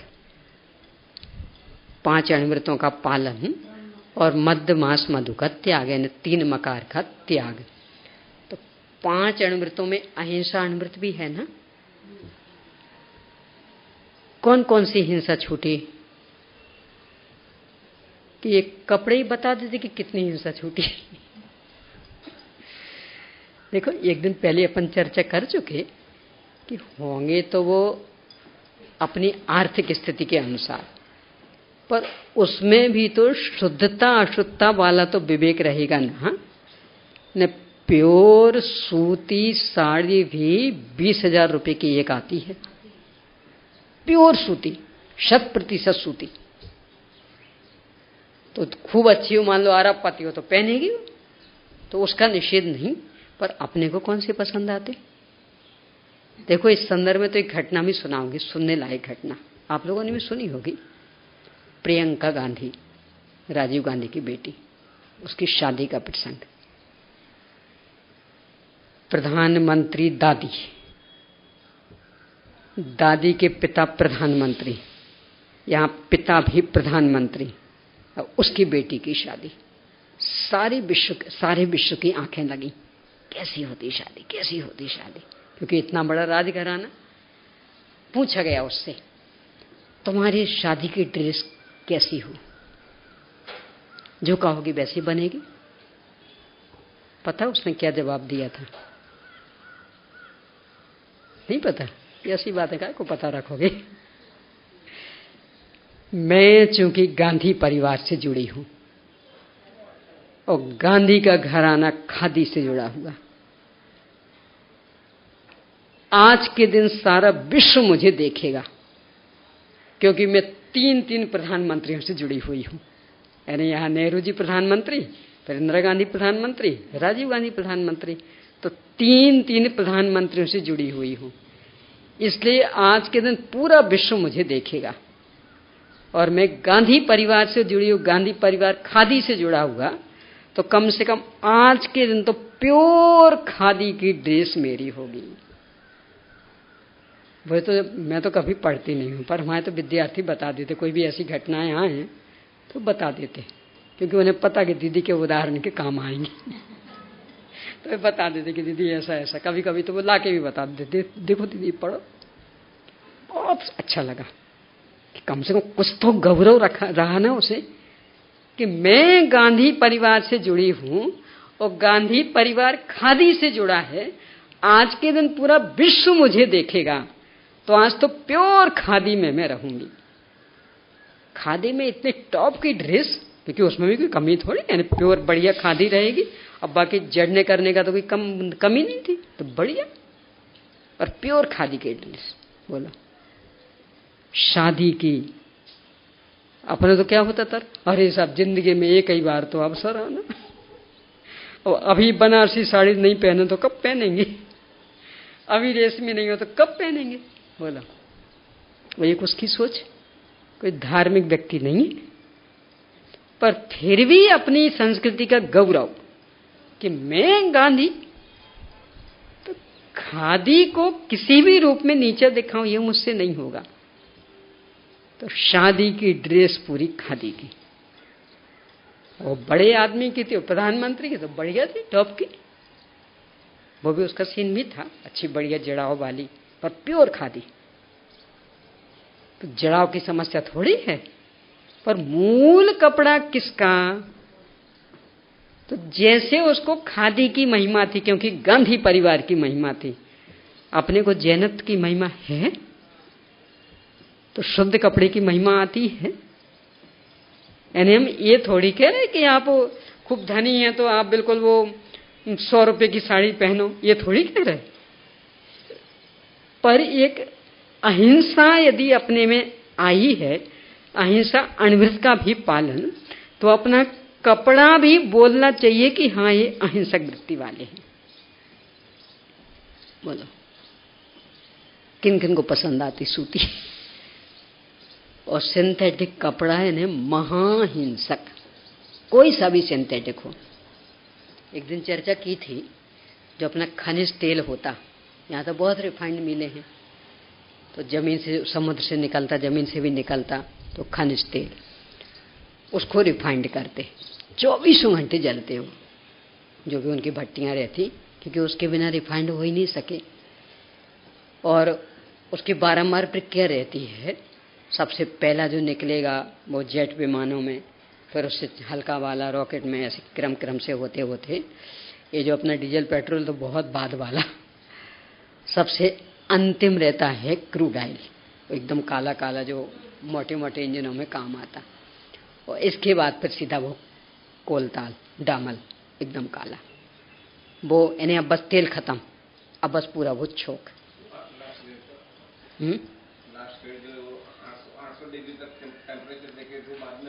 हाँ वो डामल। तो अब वो जो डामल है, बस ये सब उसका रूपांतरण, चाहे वो प्लास्टिक हो, चाहे सिंथेटिक कपड़ा हो, चाहे वो सड़कें हो, सब उसका रूपांतरण, यानी सबसे अंतिम। और लगभग 165वीं बार के बाद बचता है वो, लगभग इतना है, यानी 165 बार वो तेल रिफाइंड हुआ, इतनी और 24 घंटे ईंधन। बोलो कितनी महाहिंसा, ना दिन ना रात कुछ नहीं, लगातार 165 बार रिफाइंड हुआ, तब कहीं वो सबसे अंत में वो बचा। और अभी तो वो बचा, अब उसके बाद फिर जो और प्रक्रिया होगी, दुनिया भर के केमिकल्स आदि मिलेंगे, कहीं रबर मिलाई जाएगी तो रबर का रूपांतरण अलग प्रकार का, और उल्टे सीधे केमिकल्स का रूपांतरण अलग प्रकार का, उसका सब ये है सिंथेटिक कपड़ा। इसीलिए उस जैसा आग पकड़ता और इसीलिए उस जैसा जलन देता।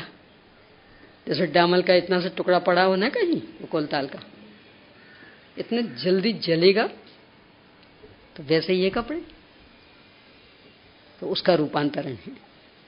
अब इतनी हिंसा, यानी 165 बार जो भट्टी जल रही हो, यानी 165 बार उसका माल रिफाइंड हुआ हो, और ऐसा सामान्य ईंधन काम नहीं आता, क्योंकि उसमें तो वो रिफाइंड हो ही न सके, एकदम तीव्र हीट, और वो इतने लंबे बार तक, कितना हिंसक।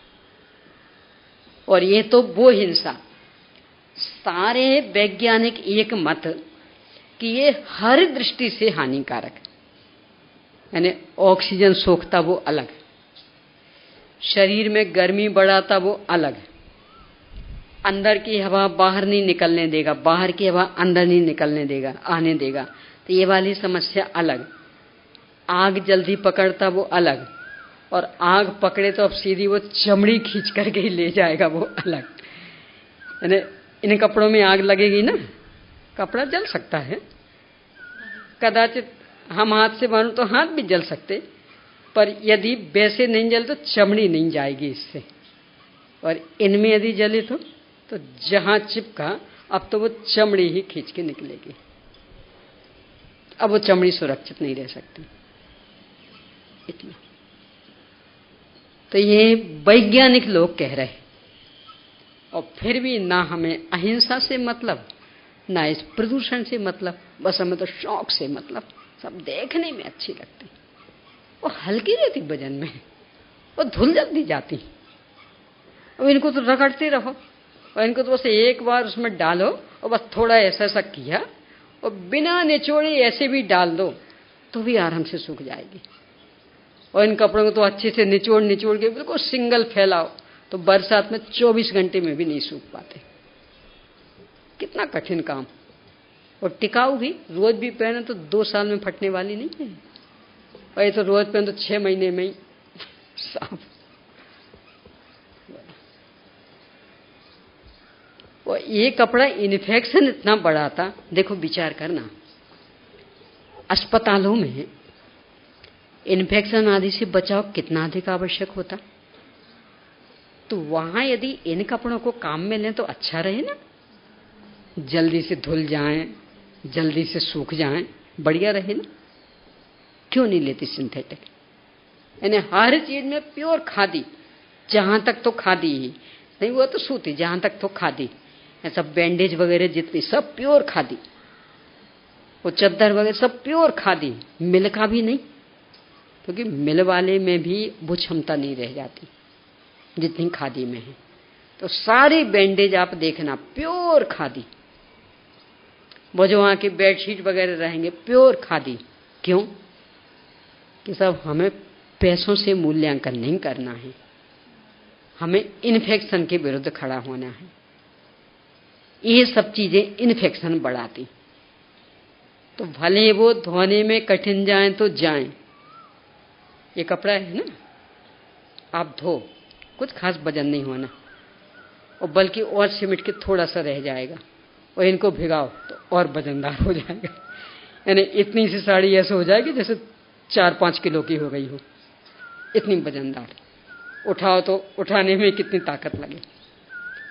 तो अस्पताल में जहां इतना साफ सफाई का ध्यान रखना, तो वहां तो ये सब कठिन, पर वे कहते ये कठिनाई हम सह लेंगे, पर इन्फेक्शन वाली समस्या नहीं सह सकते, क्योंकि ये कपड़ा इन्फेक्शन बढ़ाता, इसलिए ये नहीं चलेगा। तो वो लोग कितना घातक हुआ। इन्फेक्शन बढ़ाना मतलब महाहिंसक, यानी यहाँ के कीटाणु वहां ले जाएगा, वहां के कीटाणु यहाँ ले जाएगा। महाराष्ट्र तरफ तो इनकी छुआछूत भी नहीं मानी जाती, पता। नहीं पता? अरे महाराष्ट्र में रह रहे, यानी सिंथेटिक कपड़े की छुआछूत नहीं मानी जाती। हाँ, नहीं, रेशम में भी ये सब भी सिंथेटिक है सब, कि इनकी छुआछूत नहीं मानी जाती। उसका कारण क्या? वो शुद्ध होते हो तो छुआछूत माने, वो होते ही नहीं। यानी कोई छोटा बच्चा है, अब माँ अशुद्ध दशा में है, तो यदि वो उसको जानबूझ के सिंथेटिक कपड़े उस समय पहनाएंगे, क्यों? बच्चे को कहाँ कहाँ मना करेंगे? तो वो तो दुनिया भर में जाएगा, छुएगा सबको, तो सिंथेटिक पहनना। अब ऐसे कोई सूतक पातक का घर हो तो वो जानबूझ के सिंथेटिक पहन के जाएंगे, क्यों? उसमें छुआछूत लगे? नहीं, सूती पहन के गए तो नहाना पड़ेगा। महाराष्ट्र में, अब आपको ख्याल में है कि नहीं, मैं तो एक कोल्हापुर और सोलापुर साइड ज्यादा गई हूँ, और कर्नाटक में गुलबर्गा साइड, निप्पानी साइड, तो वहां सब जगह यही सिंथेटिक कपड़े की कोई छुआछूत नहीं, चाहे जिस स्थिति में पहने हो वो तो ठीक है। और कारण क्या? वो शुद्ध होता ही नहीं। मैला हो गया होगा तो साफ हो जाएगा, पर शुद्ध नहीं होता। जब शुद्ध नहीं होता तो उसकी शुद्धि अशुद्धि क्या माने? वो तो एक सही, यानी धो लेंगे तो भी बेसही, और नहीं धोया तो भी बेसही, उसका इन्फेक्शन का भी समाप्ति नहीं होता। तो कितना अधिक हिंसक हुआ। अब इस पर भी अपनी दृष्टि है, तो किस हिसाब से कह रहे अपन कि 8 मूल गुणों का पालन तो हमारे जीवन में है। और अभी ये तो बहुत स्थूल अहिंसा का बताया, यानी एक सामान्य सा, इतना सा तक तो पल नहीं रहा। बहुत विचार की बातें हैं। सामान्य सा भी पाले तो जीवन कैसा हो जाए। ये जो आजकल एक और नई फैशन है, कुछ ना कुछ जो बैग लिए ही रहेंगे, जो वास्तव में कोई अपनी मान लो डायरी वगैरह लिए तो बात अलग, वैसे भी और कुछ नहीं, देखें तो कुछ नहीं, खाली बिल्कुल, पर एक फैशन अच्छा लगता है, दिखावा। वो कभी धुलता है? वो कहाँ कहाँ लेके नहीं जाते? कितना बढ़िया शुद्ध रहा।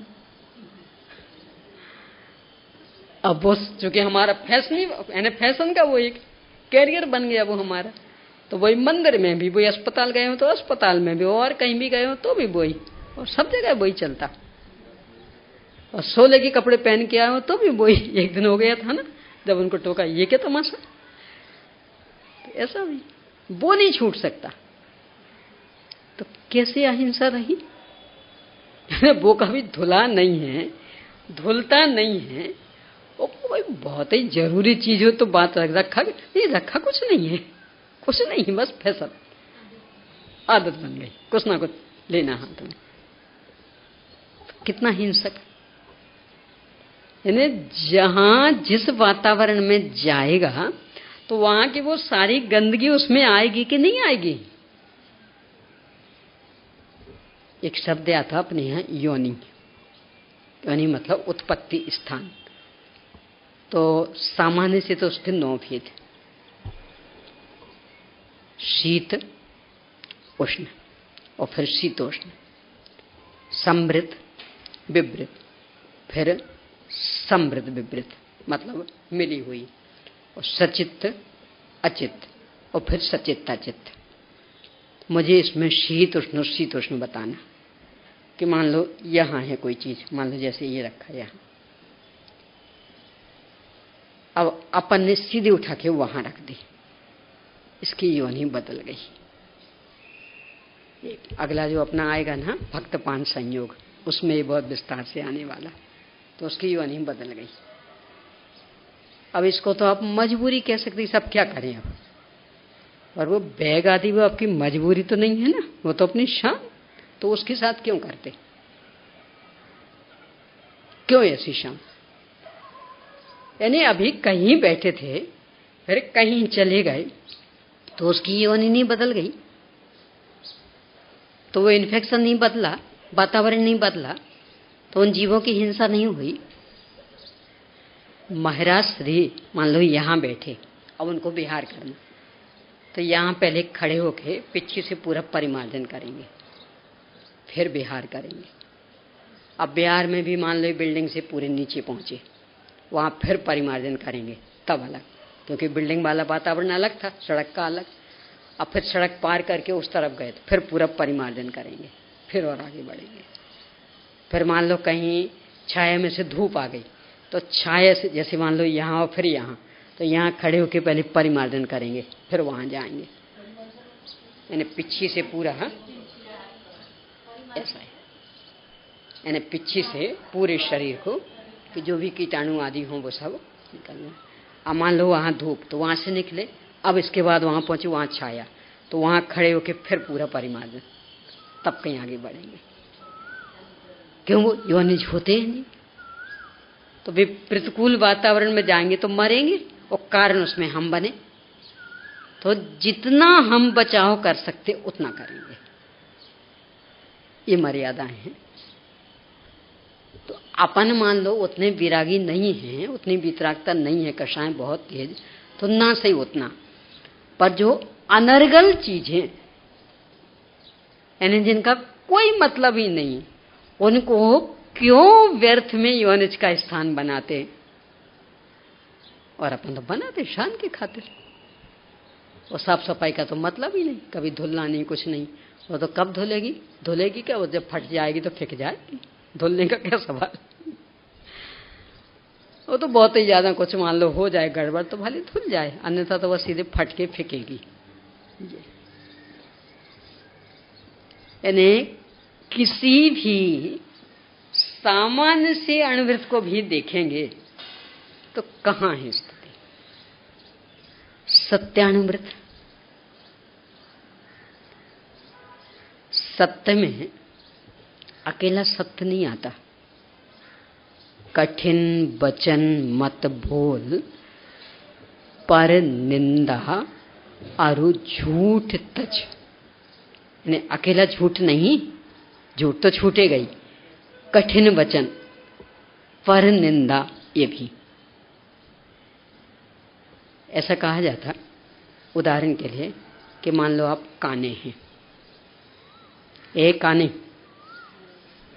जैन धर्म कहेगा आप झूठ बोले, सब कहाँ झूठ देख लो ना, आपने कठोर वचन कहा है, सत्यता का ज्ञान नहीं कराया है, यानी उसके मन को टीस पहुंचे ये किया, तो आपने झूठ बोला, सत्यानुवृत्त खंडित हो गया।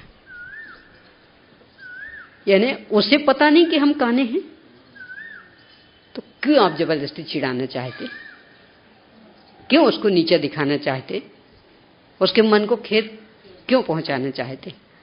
पर अपना होता कि नहीं, कभी गुस्सा वगैरह आयो, है हमें पता है तुम्हारा सब कुछ, यानी जानबूझ के वो चुभते हुए वचन ये असत्य में आ गए।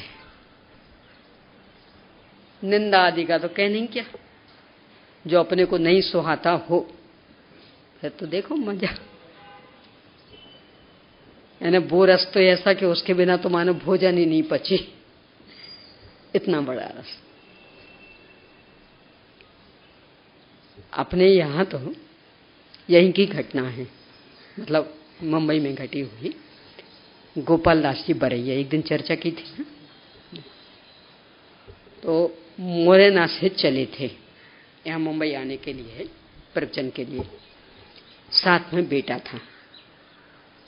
तो तारीख भी उसमें दी, मैं तारीख भूल गई हूँ, तो मान लो उदाहरण के लिए कि 29 तारीख को मुरैना से चले थे और 30 तारीख को मुंबई आए, और वो 30 तारीख को बेटा 10 साल का हो गया था, और 10 साल के बाद से किराया लगने लगता था आधा। जब वो मुरैना से चले थे तब 10 साल का नहीं हुआ था, तो उन्हें किराया लिया नहीं। अब बाद में रास्ते में ही पत्नी ने कहा कल अपना बेटा 10 साल का हो जाएगा। अब यहाँ है तब तक तो कल वो लग गया था, 30 तारीख लग गई थी, आज बेटा 10 साल का हो गया। उतरते साथ ही सबसे पहले है टिकट घर गए, बताए सब ऐसा ऐसा हुआ। पहले तो वो थोड़ा सा उग्र हो गया कि साहब इस कारण हुआ है, मैं तो आ चुका हूं और मेरे हम दोनों की तो ये टिकट है, वो तो मात्र इस बच्चे का।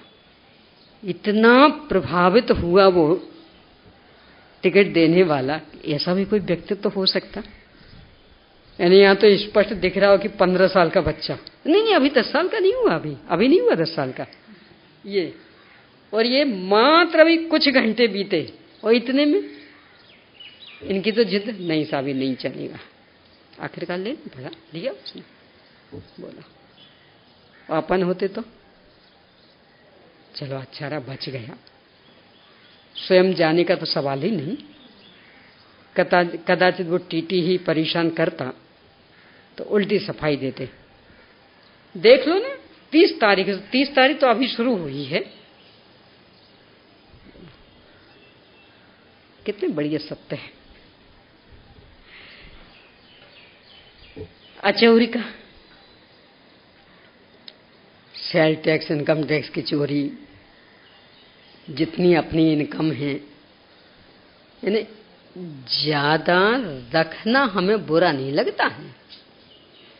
सरकार को ज्यादा ना देना पड़े, सारी बुद्धि इसमें लगाते कि जितना है उतना टैक्स तो भरना पड़ेगा, तो मत रखो ना ज्यादा, कि नहीं फिर हमारी शान क्या रहेगी। क्यों, घर चलाने लायक तो बहुत है। कितने तक है वो टैक्स नहीं लगने का प्रावधान? कितने लाख हो गया? 3 लाख एक व्यक्ति के पीछे। तो एक व्यक्ति के पीछे 3 लाख तक बिल्कुल टैक्स नहीं लगना। 3 लाख में एक व्यक्ति का बढ़िया नहीं चलता, तो आप ज्यादा का चक्कर रखते हो।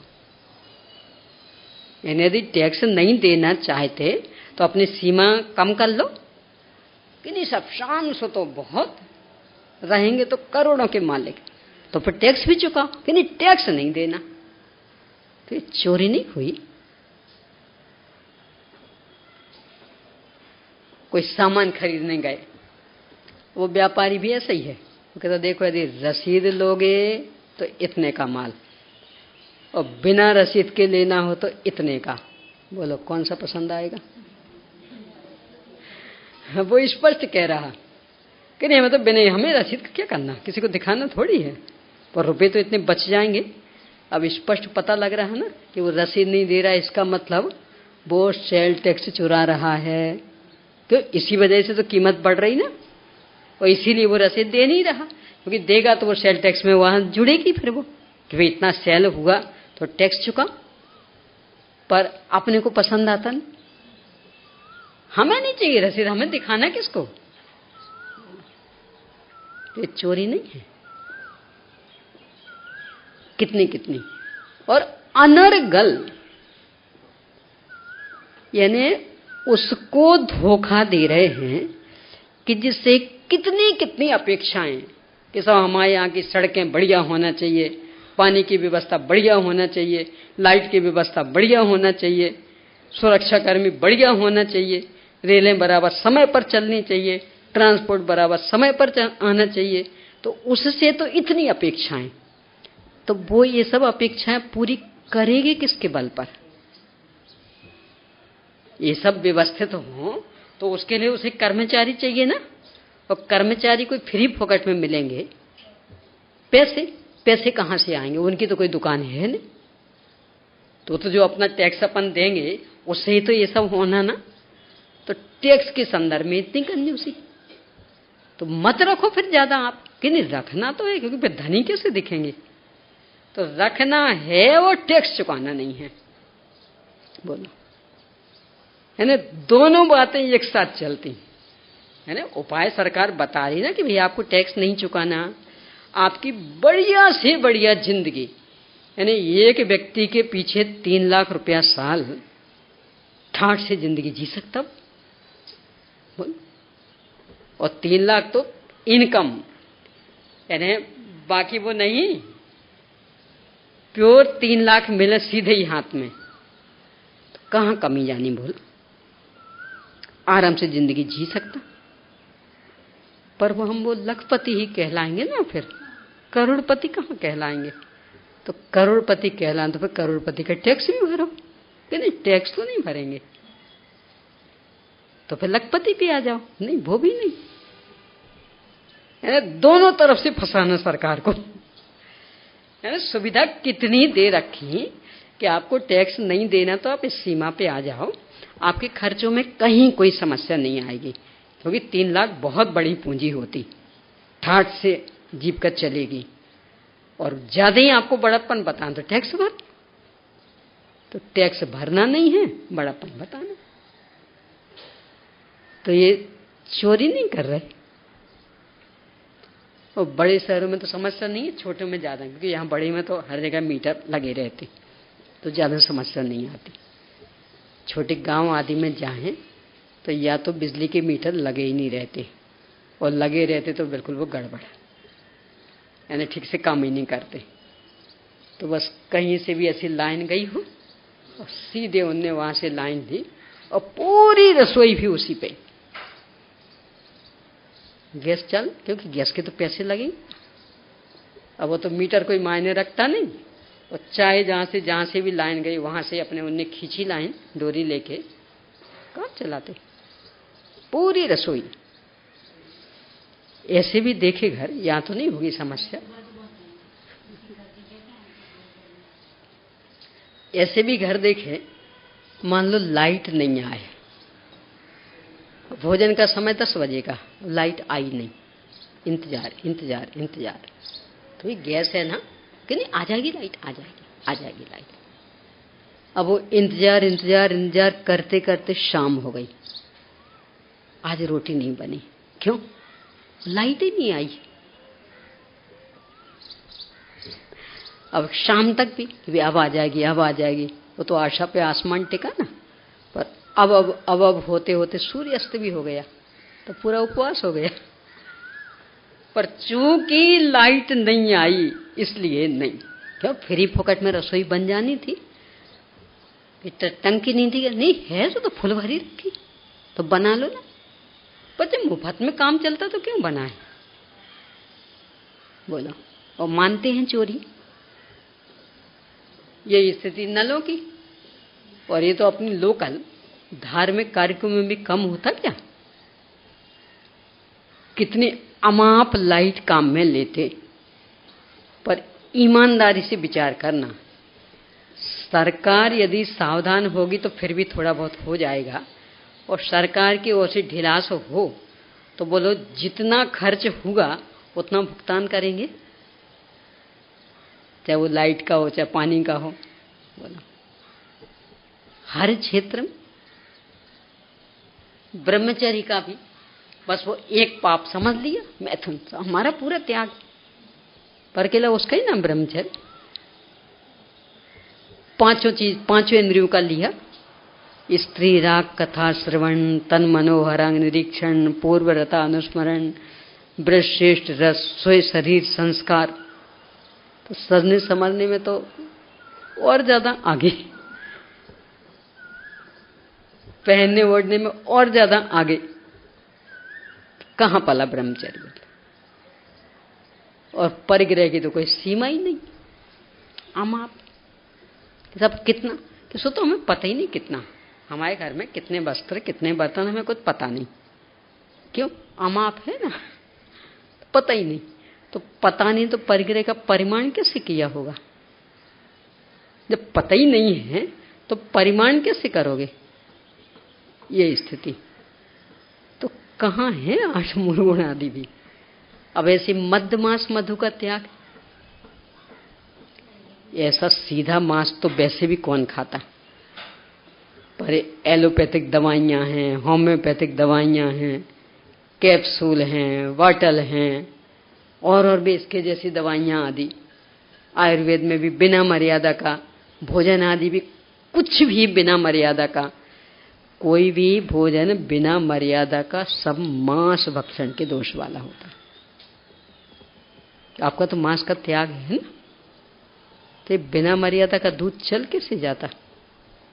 ये बिना मर्यादा का आटा चल कैसे जाता?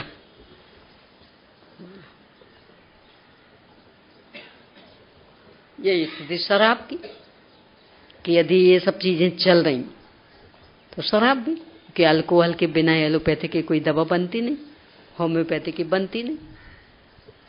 और नशे के और चाय है, कॉफी है, ये सब नशाकारक शराब के स्थान पे आते। तो उसके बिना तो नहीं चल सकता हमारा। तो शराब कहाँ छोड़ी? वो स्थिति मधु की, शहद की।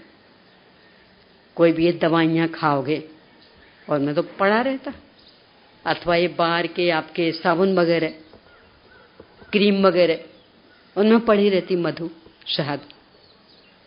और यदि लेते हो तो कहाँ उसका त्याग? यानी 8 मूल गुण का ठिकाना नहीं है अभी। अकेला वो कुशील पाप हो, वो भी अकेली मैथुन संज्ञा का त्याग, उतने से कोई 8 मूल गुण नहीं हो जाते हैं। और अनुशासन में भी मूल अंतरंग से अनुशासन। एक दिन भैया को टोका था मैंने, वो जो गाड़ी में पट्टा रहता है ना सुरक्षा का, तो बस वो मोड़े वो पट्टा। तो क्यों नहीं, यहाँ कोई पुलिस नहीं पकड़ती, यहाँ कोई खतरा नहीं। तो इसका मतलब हमारा अनुशासन कब रहेगा? यानी कोई दूसरा हमारे ऊपर चढ़ा बैठा रहे, ये अनुशासित रहना, अनुशासित रहना, तब हम अनुशासित रहेंगे, बाकी अनुशासन नहीं। यानी कोई यदि देखने वाला नहीं हो तो बिल्कुल भर चौक में से बिना पट्टी वाली दौड़ाएंगे गाड़ी। पर अब क्या करें, वो ट्रैफिक पुलिस परेशान कर डालती ना, इसलिए बांध लेंगे। तो ये अनुशासन है कि भय सत्य हो रहा और हर एक चीज में लगा लेना।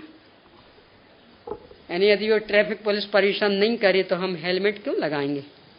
और वो तो क्या करें, वो परेशान कर डालती। तो क्या प्रमाण कि प्रमाण है ना?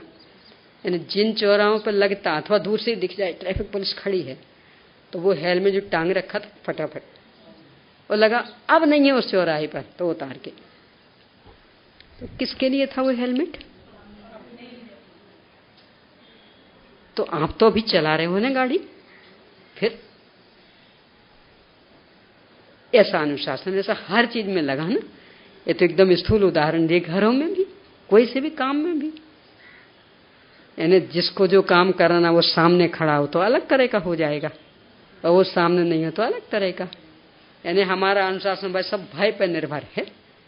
टोकने वाला कोई हो तो अलग तरह का हो जाएगा, और टोकने वाला नहीं हो तो अपने मन मर्जी। तो इसको अनुशासित जीवन कहते। तो ये 8 मूल गुण हुए, ऐसा है। बहुत सोचने लायक बातें। समय अभी का हो गया है, देखेंगे और भी।